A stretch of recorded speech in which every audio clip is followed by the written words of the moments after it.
Hello, I am Lakshman Gaud, Assistant Professor of Economics, NG College, Nalgonda. Today's topic is obstacles to the economic development.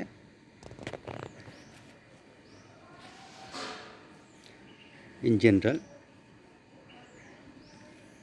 development point of view,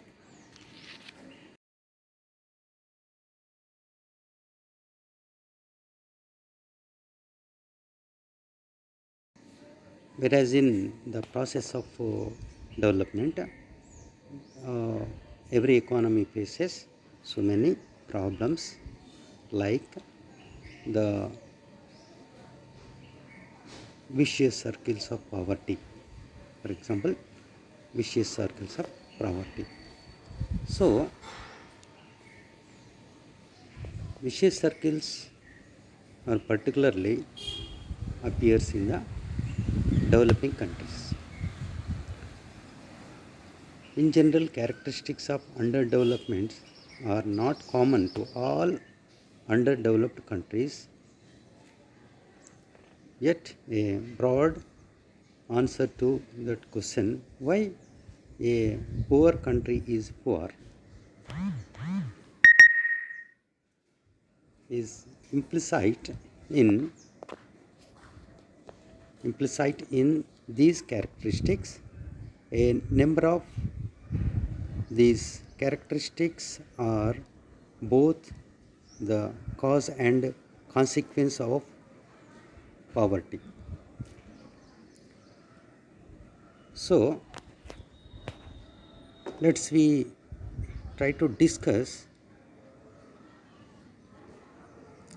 some of the obstacles like vicious circles of poverty, low rate of capital formation, social cultural constraints, agricultural constraints, human resources constraint, foreign exchange constraint,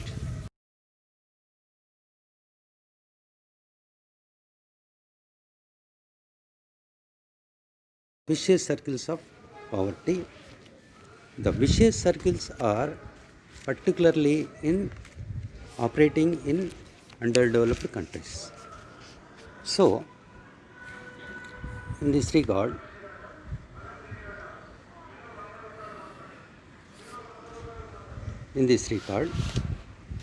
vicious circles are circular relationship. There are two types of vicious circles operating. One is that the demand side, another one itself is supply side. The demand side vicious circle is due to the low level of income, low level of demand leads to low level of investments, capital formation, and low level, it leads finally low level of production. So, it is goes on due to the low level of production, the total income of the country will be come down to the low level of demand again. So, this is one type of the vicious circle in the demand side. Whereas in the supply side, at the same time, due to the low level of productions in the economy, the productions, low level of production means how do we think about the low level of production? Because of the capital deficiency. The capital deficiency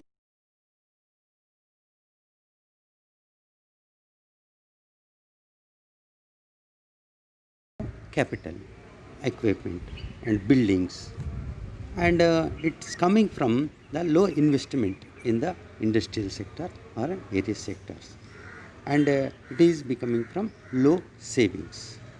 Low savings leads to the low investment leads to low level of capital, and it leads to low productivity, and again come to the low income, and low income leads to the low level of saving. This is a one circle. So this circle operating continuously. That's why it is nothing but a one of the major problem in a underdeveloped country. So we should have to think another one, low rate of capital formation. Already we know that the capital formation means the investment in the goods and equipments, like that. Goods and equipments. Goods and equipments, goods means, sorry, machinery and equipment and buildings, investment particularly. So whenever the low incomes leads to the low savings are low demand or low savings are the reason for the low capital formation, low investments. It is nothing but a low investment, low capital formation. It is operating in a underdeveloped country, same thing. And if we go to the, whereas in the vicious circle of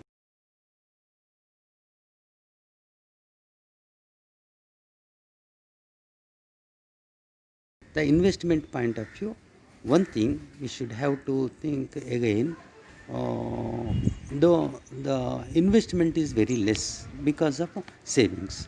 Investment is very less in the because of low demand. So there is a one twist is there. So that's why we can say that is a very key role, operating a key role. So whereas in this connection, we should have to think the we should have to break the vicious circle of poverty in underdeveloped economies. So that's why we should have to think that the one we should have to think that the low level of investments leads to the underdevelopment. So if we come to know in a clear,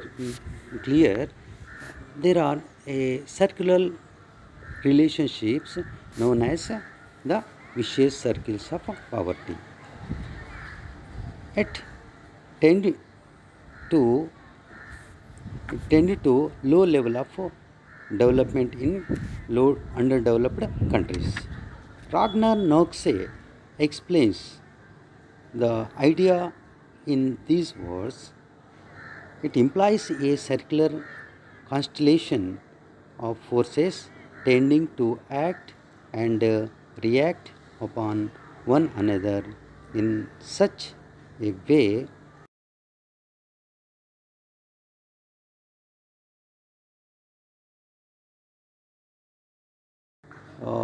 a poor man may not have enough to eat, being underfed, his health may be weak, being physically weak. His working capacity is low, which means that he is poor. When in turn means that he will not have enough to eat, and so on. Situation of this sort relating to a country as a whole and whole can be summed up in the right proportion. A country is a poor because it is poor. A country is a poor because it is a poor. The basic vicious circles stems from the fact that in LDCs total productivity is low due to deficiency of capital, market imperfections, economic backwardness, and underdevelopment. However, the vicious circles operate both in the demand side and supply side.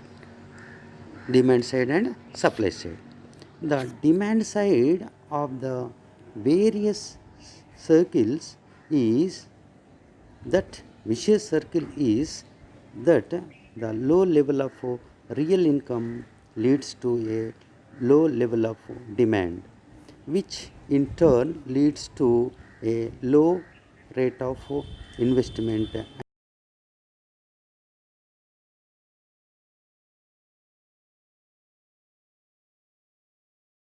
Low productivity is reflected in low real income. The real low level of real income means low savings. The low level of savings leads to a low investment and to deficiency of capital. The deficiency of capital in turn leads to low level of productivity and back to low income. Thus, the vicious circle complete from a supply side. The low level of real income reflecting on reflecting low investment and capital deficiency and the capital deficiency is a common feature of both the vicious circles. A third vicious circle that is envelops the underdevelopment because of human and natural resources. So, this is nothing but a low product, vicious circles point of view. We are discussing all these things. We can break it from the investment side in underdeveloped countries. Actually, in underdeveloped economies are facing a sort of the low investment. That's why if we break at that point, we can develop the underdeveloped economies into the developed economies. So this is a one of the vicious circle. This is a first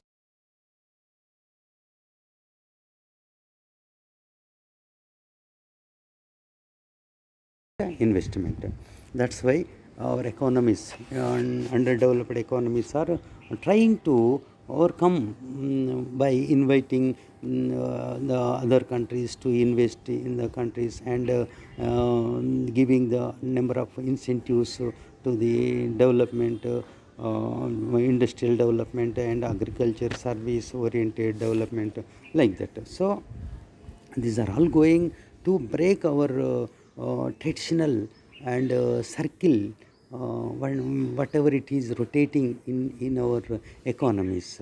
So this is explained by Ragnar Narkse, the economist. He given a good example. Okay. Next, low rate of capital formation. The low rate of capital formation, the most pertinent obstacle to economic development is the shortage of capital. Shortage of capital, we know very well. Shortage of capital because of the savings, low savings, and we are in the trap of vicious circle. It is streams from the vicious circle of poverty analyzed, and already poverty is both a cause and a consequence of countries' low rate of capital formation. In underdeveloped country, masses are poverty ridden and they are mostly illiterate and unskilled. Use outdated method of capital equipment and methods of production. They practice subsistence farming,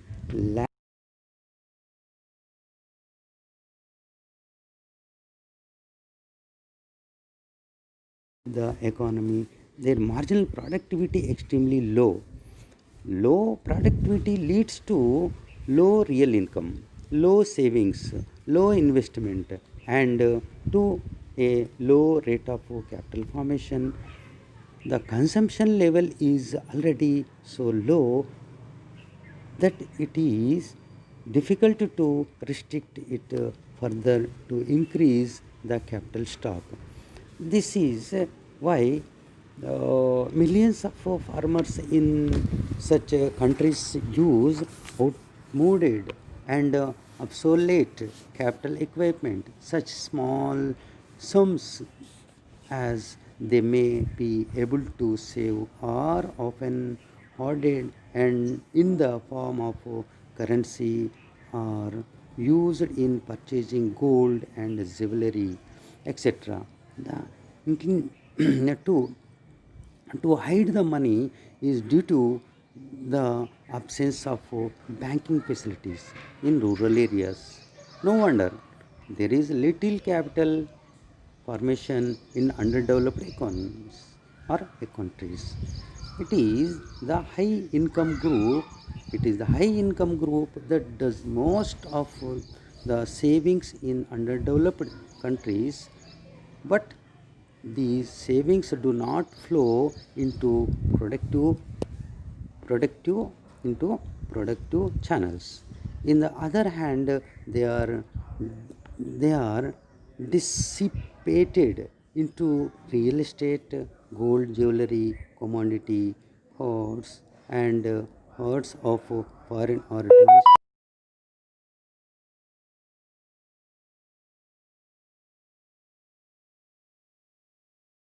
retaining objects and durable consumer goods dominate their expenditure pattern. In addition, conspicuous consumption plays an important part in their consumption pattern. Consequently, they prefer an imported articles for its prestige value to an good equally good domestic article. But there are the main reasons for the lack of incentives to save and save to incentives to save and invest in underdeveloped countries. These include imperfect maintenance of law and order, political instability, unsettled monetary conditions, lack of continuity in economic life, the extended family system with its drain on resources and its shifting personal incentive and certain streams of land tenure. The other reasons which inhabitant investment are firstly share habit. It is always easier to attempt the familiar than the unfamiliar. By nature, man, a man is happy in his old mornings and would not like to take risks in new ventures.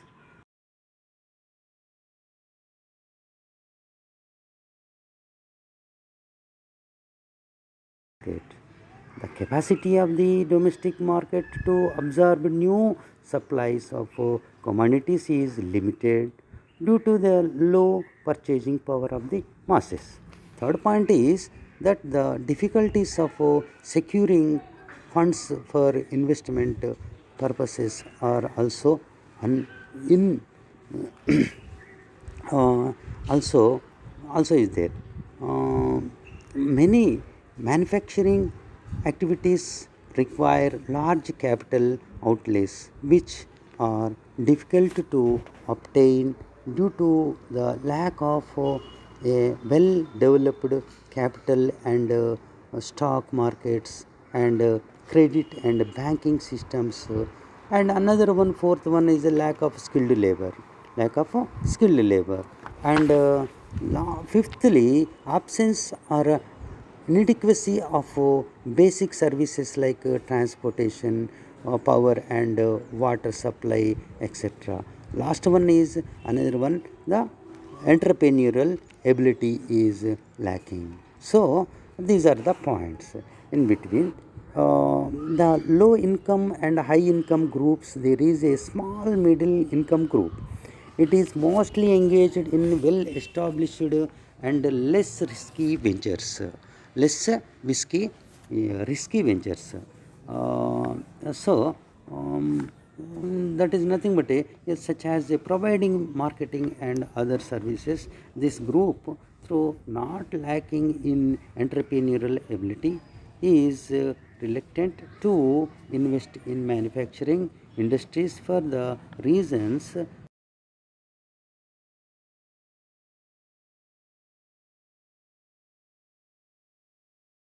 obtaining institutional and corporate finance, advanced technology, trained labor and management.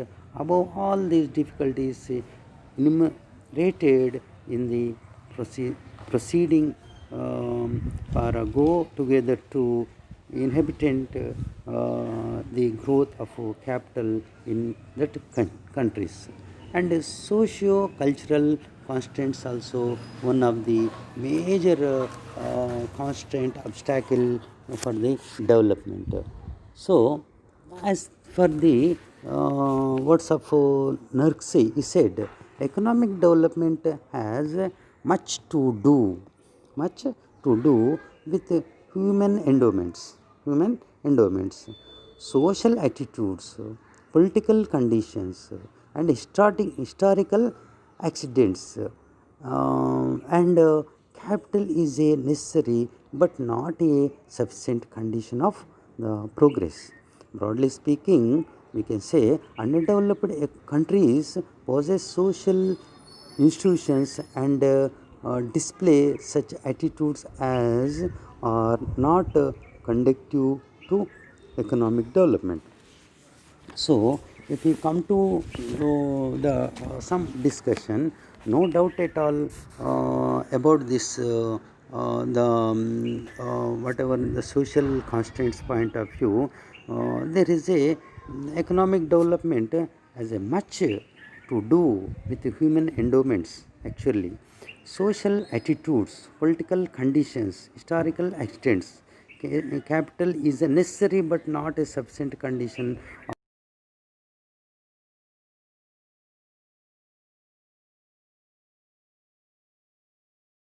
on process and problems of industrialization in underdeveloped countries. There are elements of social resistance to the economic change in underdeveloped countries, which include institutional factors characterized by rigid satisfaction of occupations, reinforced by the traditional beliefs and values, attitude involving inferior value valuation attached to business roles and their incompatibility with the pattern of living and concepts of social dignity upheld by the high status groups and factions factionalism, which has been defined as the tendency of the society to be divided by caste and class cleavages, ethnic or religious distinctions, differences in cultural tradition and social pattern, okay, kinship, loyalties, and regional identification. Such factors need to inhabitant social and geographical mobility and constitute a drag on progress. Okay, the people of such countries are averse to accept new values and created by the impact of innovations. The family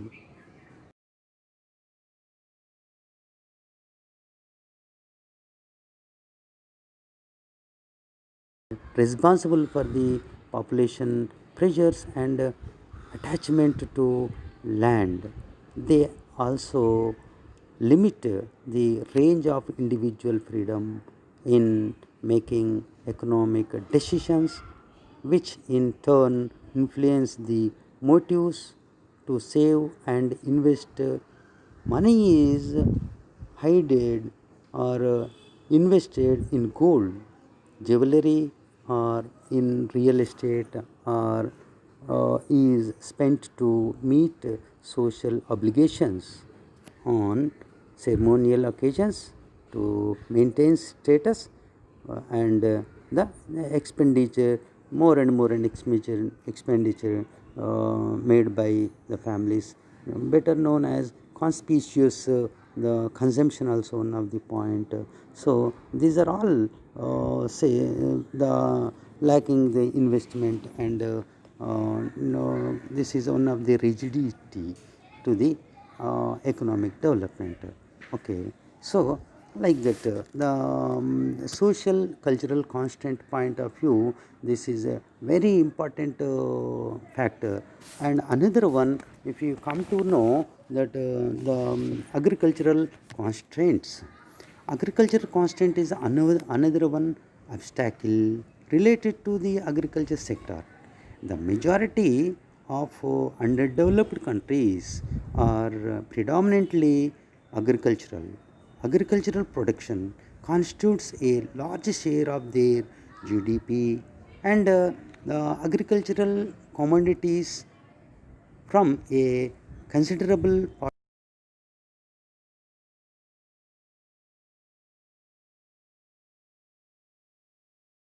practices are controlled by customs and traditions. In underdeveloped developed countries, particularly, the most of the people are directly or indirectly depending upon the agriculture sector. Okay, so this is a one of the major production area, and it influences directly indirectly the fluctuations of the rise or downfall of GDP. Okay, agriculture commodities are considerable part of value of their total exports. So we know, for example, if we take underdeveloped countries like our India, major portion of the exports are the primary goods oriented only, like agriculture oriented goods are exported. That's why we are not getting export benefits. Export benefits means have to pay more and more for the imports only. We are not very advanced in the technological research and machinery equipment production. That's why that is the agriculture constant. We are accustomed to the agriculture, and there is a attachment to the land. There is a lot of sentiment with the land. There is nobody will not try to go out of their area, and whatever their land they attach, and they want to do something, but not a new things. Particularly the old methods of production are using, and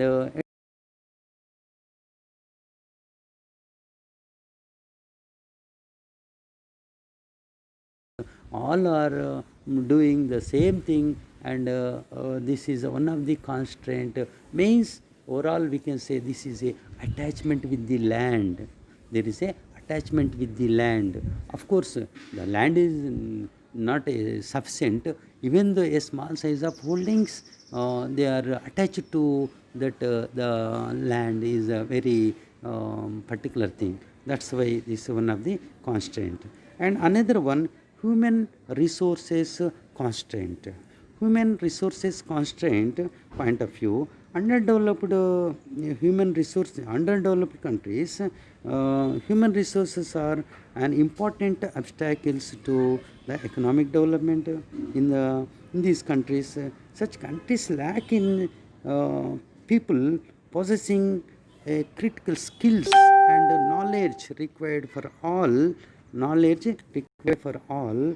round development of the economy.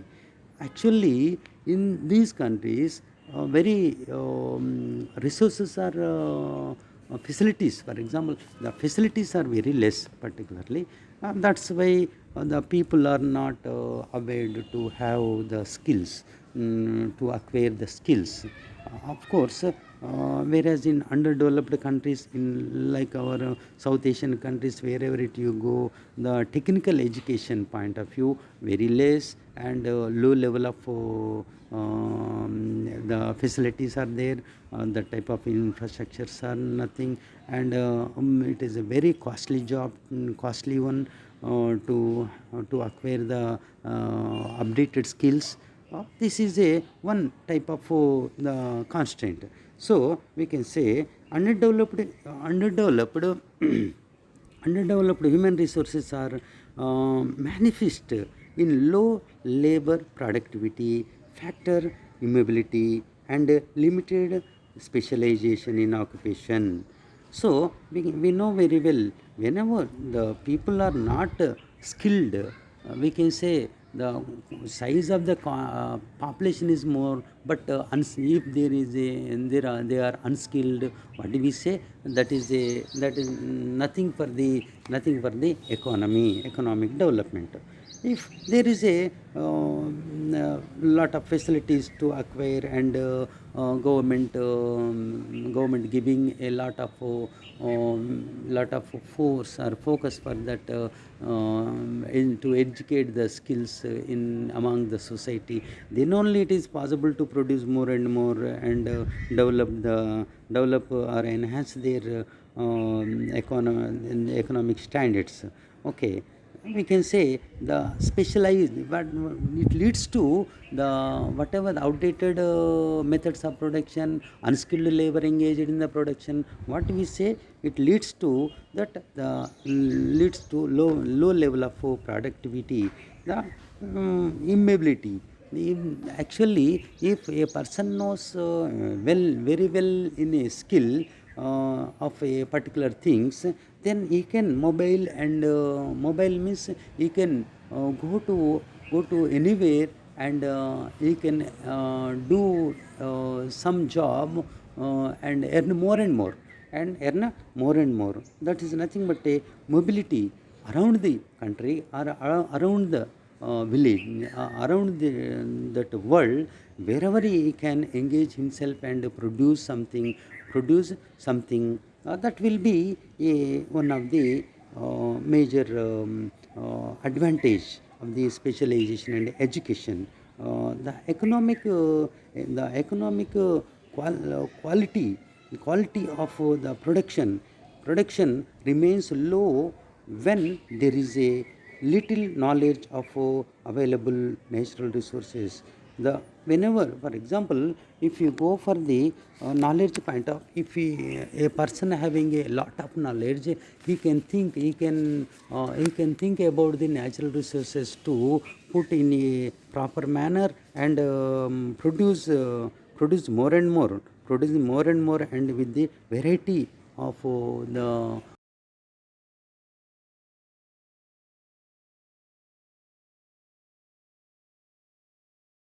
knowledge of knowledge, with the help of the knowledge, available natural resources also possible to alternative production, and techniques. We can use techniques, necessary skills, with the help of necessary skills, and existing market conditions, and opportunities, and institutions that might be created to forever economizing effort and economic rationality. As per the human resource constraint point of view, whenever actually in our in underdeveloped countries, particularly not having skills, number one, and not that type of resources or facilities to enhance their skills, or whatever the education and the awareness, that's why their productivity is less, and they are not thinking variety way, and innovative way, and the whatever the natural resources, whatever the available, they are not thinking rationally, which is useful, and how to produce in variety of goods and services to produce for the society. And these are all the another one. If there is a lot of skills, what happens, lot of skills, lot of awareness among the society about the technology, then only they no need to search for the government job particularly, and no need to search for the other companies. He can produce, he can create something. The entrepreneurship also increases, enhances the entrepreneurship, and then it is possible to produce more and more for the economy. So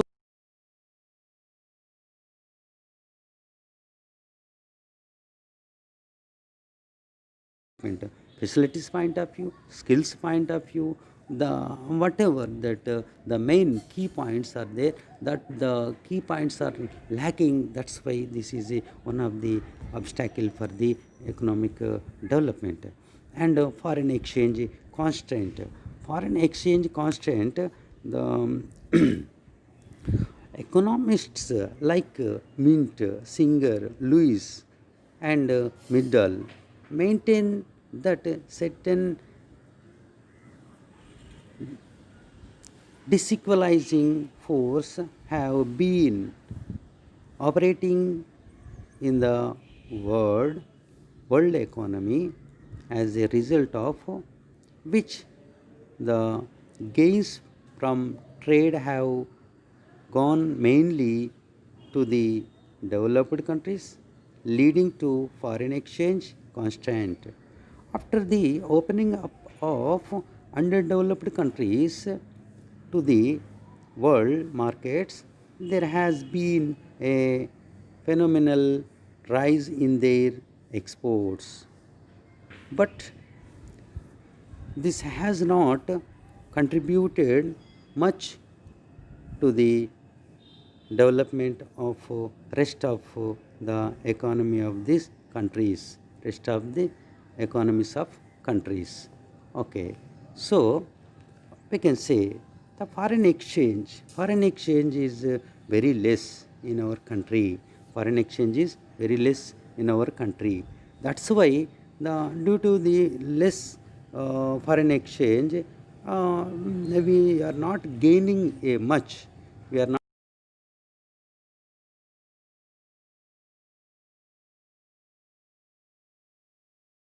lack of new technology. We are not competing. We are nothing but here underdeveloped countries are not competing with the other countries. This is all we can say.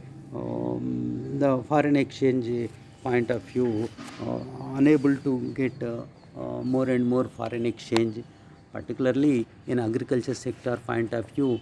We are concentrating, most of the people are depending. That's why the productions and primary productions are more and more, these are exported to the international market.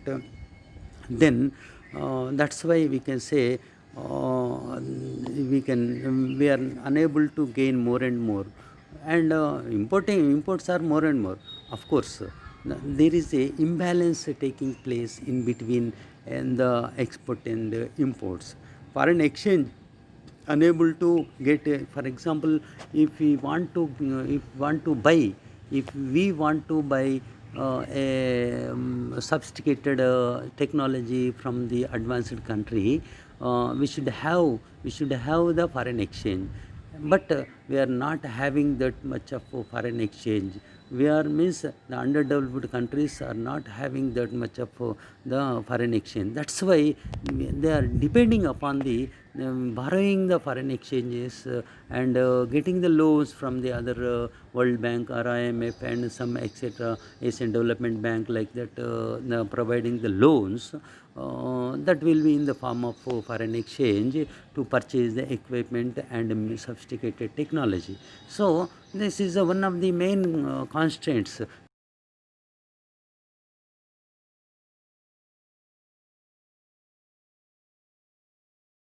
development.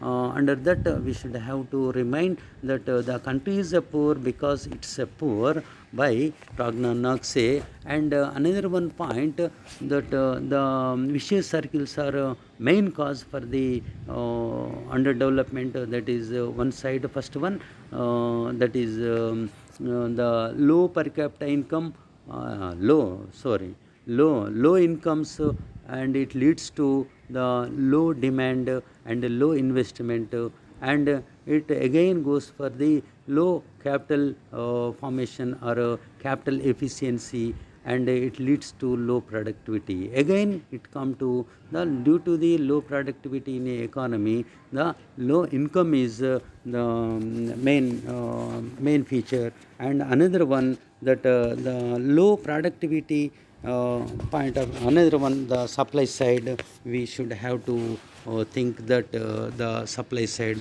one supply side, uh, we can say, um, supply side, low productivity, low productivity,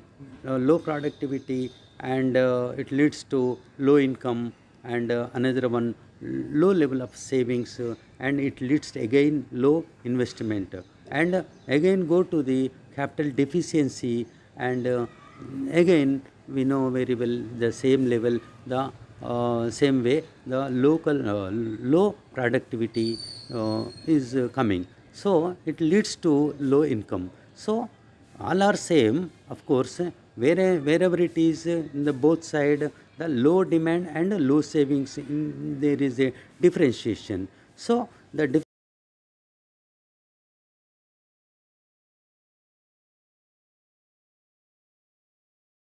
prevailing in that the supply side, and the demand point of view, low demand is prevailing in demand side.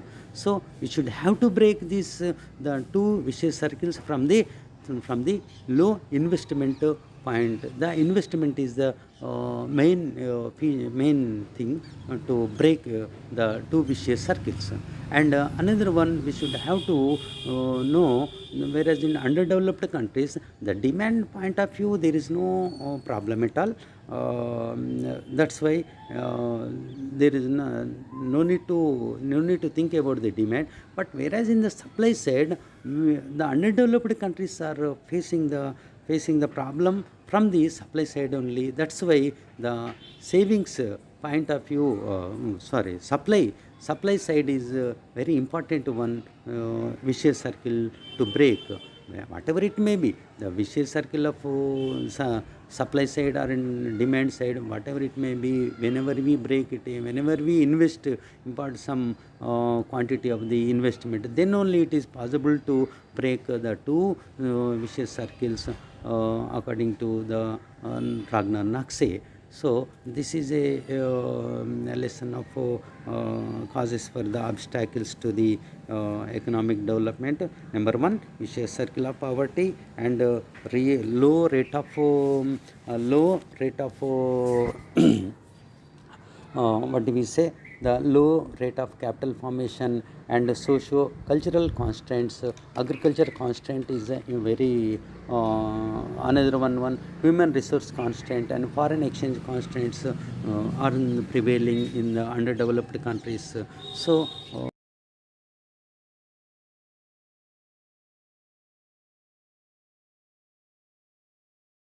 develop the economy. So this is a matter about this the whatever the lesson, obstacles to the development. Then we will discuss about the another one part, the measures of economic development, like HDI, PQLI, GNIP, per capita income, like this, and thank you, and thank you very much by Dr. Lakshman Gaud, Assistant Professor of Economics in G College, Nalgonda. Thank you.